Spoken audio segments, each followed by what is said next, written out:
kimia A.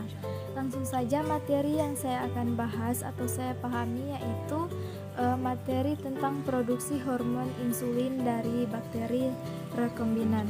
Nah, kita ketahui dulu apa itu insulin. Nah, insulin ini adalah hormon yang mengubah glukosa menjadi glikogen, di mana berfungsi mengubah kadar gula dalam darah bersama hormon glikogen.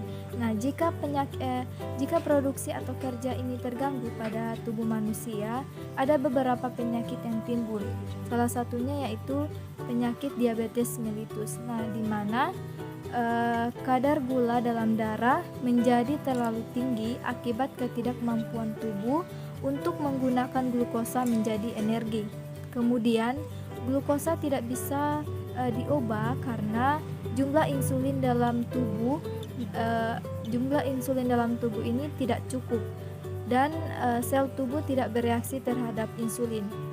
Nah, selanjutnya yaitu ketika orang yang mengidap penyakit diabetes mellitus lebih tinggi resikonya mengalami masalah kaki karena berkurangnya sensasi rasa nyeri setempat atau bisa disebut dengan neuropati. Nah, sehingga membuat penderita tidak menyadari dan sering mengabaikan luka yang terjadi. Kemudian sirkulasi darah pada tungkai yang menurun dan kerusakan endotel pembuluh darah berperan terhadap timbulnya kaki diabetik dan menurunnya jumlah oksigen dan nutrisi yang disuplai ke kulit maupun jaringan lain sehingga menyebabkan luka sulit sembuh. Nah, pada penyakit diabetes mellitus ini bisa mengonsumsi beras insulin. Dalam menghasilkan beras insulin ini tentunya memerlukan suatu cara yaitu rekayasa genetika. Nah, yang perlu dibantu dengan adanya bakteri yaitu E. coli. Pada bakteri E. coli dipilih karena pertumbuhannya sangat cepat dan mudah penanganannya. Kemudian dalam beras ini menyebabkan sebagian besar glukosa diabsorpsi dan langsung disimpan ke dalam bentuk glikogen. Nah, ketika konsentrasi glukosa darah menurun, maka rekresi insulin menurun, glikogen dalam hati dipecah menjadi glukosa dan dilepas kembali ke dalam darah untuk menjaga kembali agar konsentrasi gula tidak terlalu rendah. Nah, kemudian materi selanjutnya yaitu dari kelompok lain yaitu materi tentang antibiotik.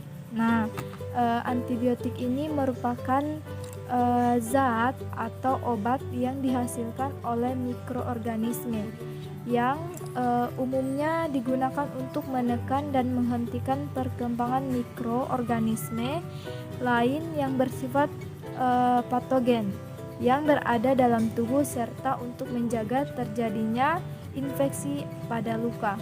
Nah, dalam antibiotik ini, penggunaan antibiotik ini harus dalam ukuran tepat dan membunuh bakteri. Karena jika tidak maka mikroorganisme yang menjadi sasaran antibiotik akan kebal terhadap antibiotik. Kemudian menyebabkan kerusakan organ dalam bagian tubuh bahkan kematian. Nah, antibiotik ini bisa diklasifikasikan berdasarkan mekanisme kerjanya yaitu yang pertama yaitu menghambat sintetis atau merusak dinding sel bakteri. Dinding sel bakteri ini terdiri dari polipeptida glika yaitu suatu kompleks polimer, mukopeptida yaitu atau glikopeptida. Obat ini dapat melibatkan otolisin, bakteri atau enzim yang mendaur ulang dinding sel yaitu yang ikut berperan terhadap lisis sel.